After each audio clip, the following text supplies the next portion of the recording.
Who are you? Asked Megan. Jessie, said Jessie, pointing down the street toward her house. Evan's little sister? Asked Megan. Jessie felt like a deflated balloon. Yeah? Oh, said Megan. I couldn't tell because of the helmet. Jessie took her helmet off. So you wanna? She asked. There was a long pause. Where's Evan? Asked Megan. He's out somewhere with a friend, said Jessie. Oh, said Megan. Jessie looked down at the ground.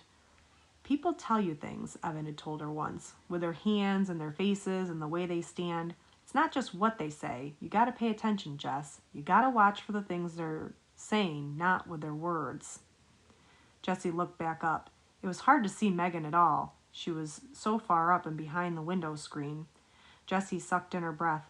Do you want to do something? Another long pause. Jessie started counting in her head.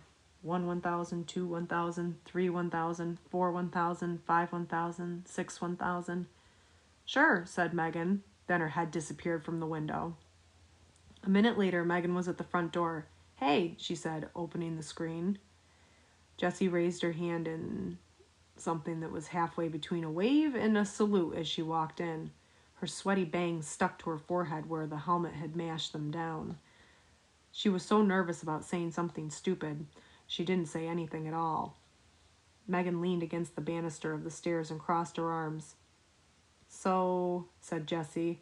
She stared at Megan, who was fiddling with the 7 or 8 band bracelets on her arm. Jessie counted 2 Livestrongs, 1 Red Sox World Champs, 1 March of Dimes, and 1 Race for the Cure. What's that one? She asked, pointing to a band bracelet with tiger stripes. Megan stretched it off her wrist and gave it to Jessie. It's for the Animal Rescue League. My mom gave them some money, so they gave us this and a bumper sticker. I've got 22 band bracelets. Cool, said Jessie, handing the bracelets back. Megan flipped it back on. She continued to play with the bracelets on her arm, running them up and down, up and down. So what do you want to do? Asked Megan. I don't know, said Jessie. We could, I don't know. Let me think. We could have a lemonade stand. Said Megan, sounding bored. It'll be fun. Come on. We don't have any lemonade, said Megan. I've got 3 cans, said Jessie. She slipped the backpack off her back and dumped out the 3 cans of frozen lemonade. Her lockbox came rattling out, too. What's that? Asked Megan. My lockbox, said Jessie. We can use it to make change. She felt her face getting red. Maybe 4th graders weren't supposed to have lockboxes. How much money have you got? Asked Megan. You mean in change or all together? Megan pointed at the lockbox. How much is in there? $4.42. 14 quarters, 5 dimes, 3 nickels, and 27 pennies. Jessie didn't say anything about the $10 bill she'd left at home. Both of Megan's eyebrows shot up. Exactly? She asked. What do those eyebrows mean? Jessie wondered in a panic. Why was Megan smiling at her? Jessie, those girls are making fun of you. They are not nice. Jessie didn't say anything. She had a sick feeling in her stomach that this was going to turn out badly. Megan straightened up. Wow, you're rich, she said. Want to go to the 7-Eleven? We could get Slurpees. But Jessie pointed to the cans of lemonade on the carpet at the hallway floor. The frost on them was already starting to sweat off. We could do the lemonade stand later, said Megan. Maybe. Jessie thought of Scott and Evan, racking up sales 2 blocks down. How was she going to prove herself to Evan if she couldn't even get Megan to have a stand? How about a lemonade stand first, Jessie said, and then Slurpees with our earnings. I bet we'd even have enough for chips and gum. You think? Said Megan. I know, said Jessie. Look, she held up a can of lemonade. It says right on the can, yields 64 ounces.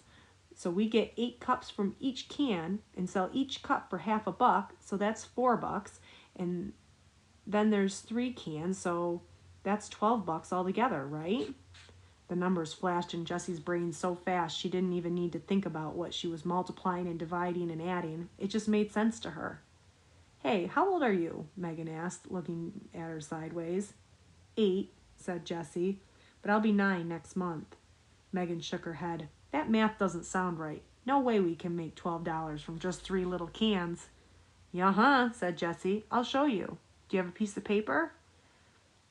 Jessie started to draw pictures. She knew that other kids couldn't see the numbers the way she did. They needed pictures to make sense of math. "Look," she said, "here are 3 pitchers of lemonade, because we've got 3 cans of lemonade, and each pitcher's got 64 ounces in it. Now, when we pour a cup of lemonade, we'll pour 8 ounces, because that's how much a cup holds. You don't want to pour less than that, or people will say you're being a cheapskate. So each pitcher is going to give us 8 cups, because 8 times 8 equals 64, right? Now we'll sell each cup for 50 cents. That's a fair price. That means that every time we sell 2 cups, we make $1, right? Because 50 cents plus 50 cents equals $1. So look, I'll circle the cups by 2s, and that's how many dollars we'll make. Count them." Megan counted the circled pairs of cups. 10, 11, 12. "That's how much money we'll make," said Jessie, "if we sell all the lemonade and if we do the lemonade stand." "Wow," said Megan. "You're really good at math." She puffed her cheeks out like a bullfrog and thought for a minute. Then she popped both cheeks with her hands and said, "Whatever, let's do the lemonade thing." Jessie felt soaked in relief. Maybe this was going to work after all. An hour later, Jessie and Megan had transformed the little wooden puppet theater in Megan's basement into the hottest new lemonade stand on the block. The stand was decorated with tissue paper flowers, cut-out butterflies, and glittery hearts. It was a showstopper. And boy, did people notice it. Kids in the neighborhood, strangers walking their dogs, moms strolling with carriages, even the 2 guys fixing the telephone wires. They all came to buy lemonade. And just when Jessie and Megan were on the verge of running out, Mrs. Moriarty went to the store and bought 3 more cans, free of charge. So when Mrs. Pauley asked for 12 cups at exactly the moment that Evan rounded the curve and saw her lemonade stand, Jessie felt like she'd just scored 100 on a test and gotten 5 points for extra credit. So why did Evan stomp off? And how come she didn't feel like she'd won anything at all?